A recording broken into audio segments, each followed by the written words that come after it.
Welcome to the T-Squared Dad's Brown Bag Podcast. Here's your hosts, Kyle Baker and Dieter Burrell.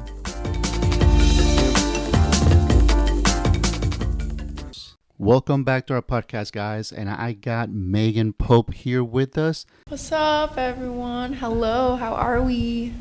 Thank you, Megan, for joining us. I just wanted to have you on our podcast so you can tell us a little bit about your story. I mean, how you got involved into the AE environment, what school you went to, what companies you work for, and how long is, because I know you're still kind of working to get licensed.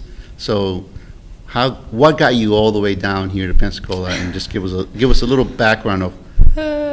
Well, I am 24 years old now. I was born and raised in Wisconsin. My journey kind of started when I was young. So my dad actually designed and built our house. So I'd always been immersed within the architectural environment. So I always grew up with him around the table doing red lines after work.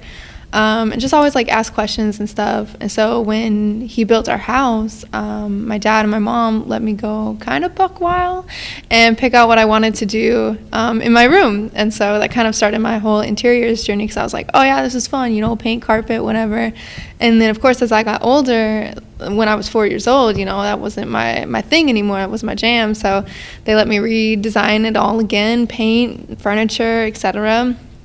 And then again, another 4 years later, I was like, yeah, I'm not feeling all this vibrant colors. And so they asked me the last time to put a full presentation together with budget and all the furnishings and everything. And I was like, yo, this is kind of cool. I wonder if I can make this into a career. So at 14 years old, I started deep diving into where I could take this. And turns out it's a degree in interiors. And I kind of just started everybody told me that I still had time to change my mind, but look at me now, I didn't change my mind. So, but yeah, I started at University of Wisconsin, Stevens Point, and then I had associations with the military, which brought me out to the beautiful island of Oahu. Nice. And I spent the rest of my 3.5-ish years at the University of Chaminade in Honolulu, where I got a bachelor's degree of fine arts in environmental interior design with a minor in history, which I don't use, but a good flex, you know what I'm saying? And then my association brought me here to Pensacola, and now I've been working. Actually, I just had my 2 years. Here, and we're still learning and we're still growing every day, and I think that's the best part, because every day is something new, something different, and it's never the same. Tell us a little bit about that class, that whole environmental class. What was that about? Because it sounds interesting. I've never heard it. Most of it was just focusing on sustainability and biophilia, and making sure that indoor and outdoor have their own relations, that overall just benefits the well-being of the end users. It was just always to be conscious of that, how environments, your interior environments, inspire yourself, inspire how you feel within that space, and always be conscious of that. So it's like a psychological kind of class that teaches you hey, certain colors do produce certain emotions on people's. I know that there's a company, and some of you guys may have encountered this, that goes around selling a machine that produces a smell, and they do that in lobbies and hotels. Like the Marriott. Yeah. Any Marriott, y'all smell good. Yeah, it's like that, but also more focused on sustainability. So making sure that you are LEED certified by the end of your project, or just making sure that your products are sustainably sourced and you have a lower carbon footprint, just that kind of stuff. Have you ever thought of getting LEED certified? No, not really. I feel they're its own importance in its own time. Because I know I took a class and they were talking about there are so many different entities that are coming out now. LEED used to be the one that everybody was chasing to get LEED certified, and then now there's all these different entities. And there's another one that I can't recall, but I know what you're talking about. Yeah, there's now more companies that are more focused on lowering their carbon footprint and finding more sustainably sourced product. Like, are we actually getting this from people who are actually getting paid decently to harvest this stuff? It's cool because, you know, we didn't used to always think about that stuff. So it's good to know now. The one thing that I remember when we were dealing a lot with military projects, LEED kind of brought out some things that I never thought about, like formaldehyde. Like, do we really ever think about those products that we have inside buildings oozing all these chemicals in the air? Gosh, no. Like, and that's the thing, is like lead paint too. Like, we were painting all that stuff and nobody cared until like we're like, oh, cancer? Oh, maybe it's because of the paint. Got it. Yeah. So it's like one of those kind of things, like it's always after the fact you go back and you realize like, well, maybe there are some harmful things that are in these products. But now I think as a whole in like the industry and even like manufacturing wise, like we're more conscientious about it. We're now thinking about it more, as before, like it just was what it was. We weren't thinking about it. So it's good to know, because, you know, if somebody ever picked up the phone and said, hey, Megan, can you help me select products that are not going to make my employees sick, or, you know, products that are going to be healthy for my house, for my children, et cetera. You have kind of sort of like already some education as far as what to do and how to help people. Let me kind of go back a little bit.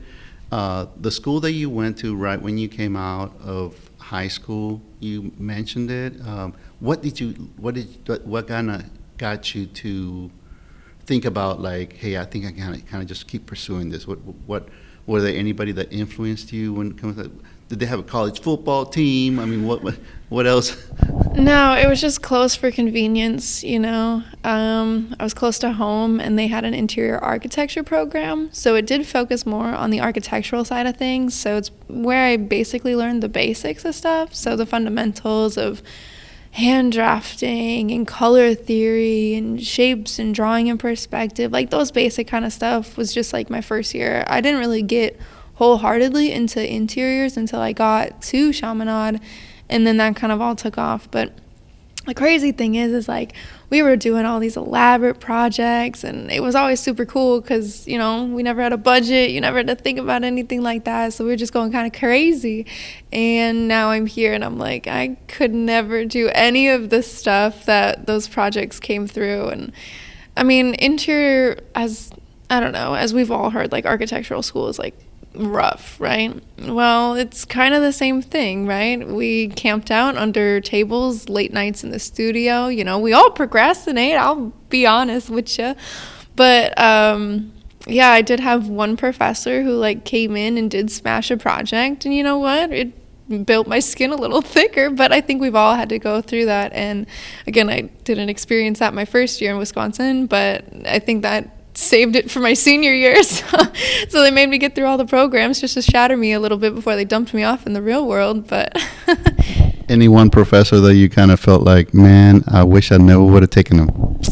Honestly, no. I think everything happens for a reason, and so because of them, like, I made it through school, and I love a good challenge, right? So you tell me what not to do, or you tell me that I can't do it, I'm gonna turn around and show you that I can. We had a professor at the University of Florida. His last name was Wojcicki, and I think some of you guys that know that last name probably are cringing in your seat right now just listening to that. But we always have those nightmares, not only in architecture and interiors, but I'm sure there's some professors that don't have the patience for their jobs, I guess you could say. So you went there, and then you went to Hawaii. What schooling did you have in Hawaii? Listen, little overpriced, little overrated, little overpopulated. For what it's worth, it was a great experience, and I would love to go back to visit, but never to live again. Honestly, I just have a very fancy, expensive, exotic piece of paper that hangs above my desk. So for what it's worth, love a good opportunity, but wasn't the greatest of all educations, I have to say. Now that you're... Not to throw shade or anything. Just keeping it real with you, you know. I mean, and so now that you've been working, 2 years, and you can kind of say, it's like, okay, now I can kind of associate or put a good gut feeling into having worked for an architecture company, not focus on interior design as much, or is it that you're playing both roles really well?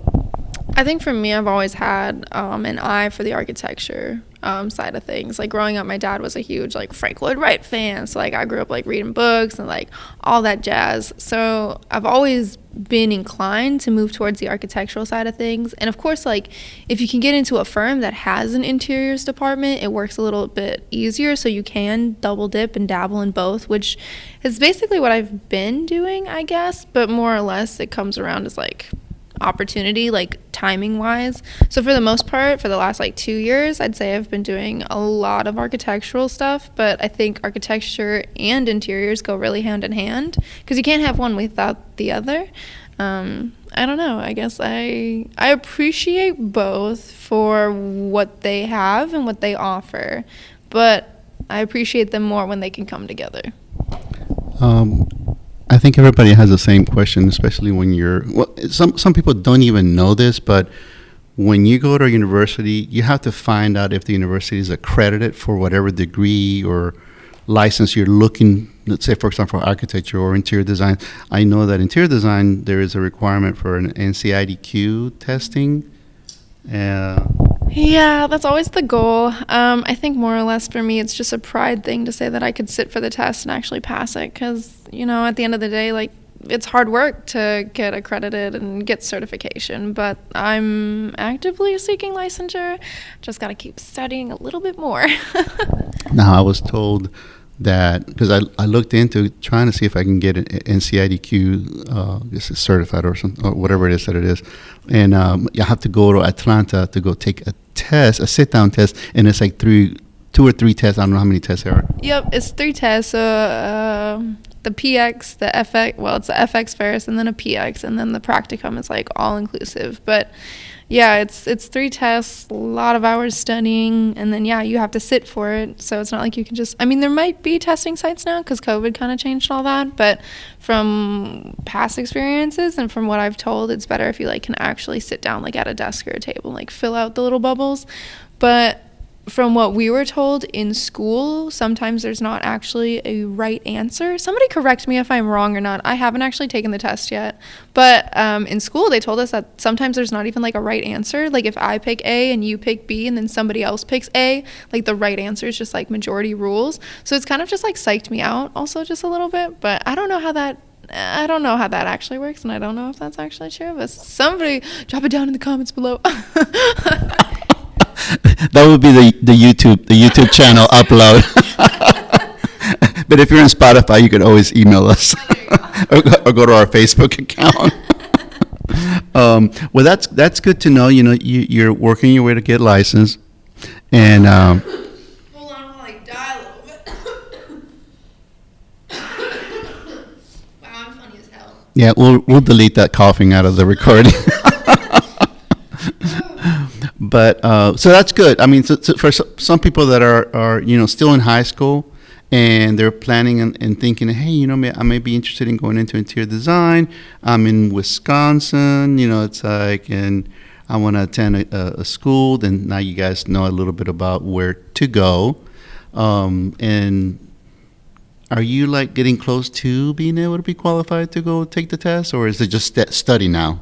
Well, for now it's just studying. I still have some more hours to, track down, because there is a certain amount of hours that you have to be in the workforce in order to even sit for the test. So I'm still working towards my hours to sit. So for now, yes, it's just studying. But honestly, the way you just said that, I almost wish sometimes I would have stayed in Wisconsin, just because I see where my other fellow graduates, had I stayed in the program, are right now, and I'm loving what they're posting. I'm loving what they're doing. So for me, I think I kind of wish I would have stayed in Wisconsin just to finish out my degree as an interior architect and not as an interior designer. But do not get it twisted. Interior design and interior decorating, that is a soapbox I will forever stand on, are 2 very different things.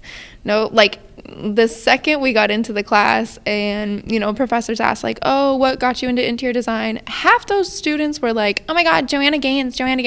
Girl, honey, sit down. It ain't all like that. So decorating and designing are two very different things. Listen, what she does, I'm not knocking it. I appreciate her for what she does, but it's not always the same, and it's not what everybody thinks interior design is, and that's where it gets a little controversial. No, it's kind of funny because I've worked in a few companies here in Pensacola, and I've noticed that the interior design ladies tend to get better treatment from the product or manufacturers or furniture reps out there. 100%. Yeah.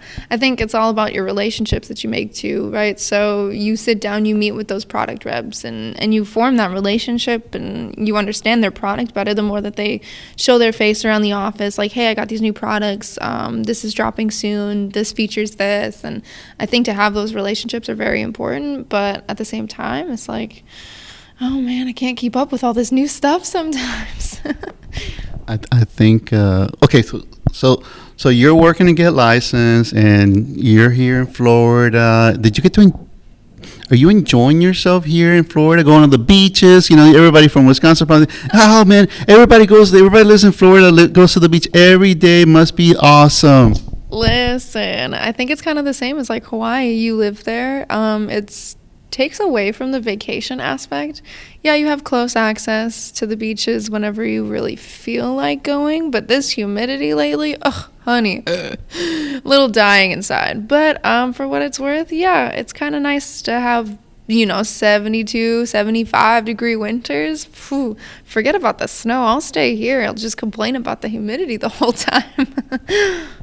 Well, on that note, thank you, Megan, for joining us. And for some of you guys that are following us, don't forget for the YouTube channel, hit the like button and subscribe. And for you guys listening to on Spotify, don't forget to subscribe. And we will see you guys next time. Bye.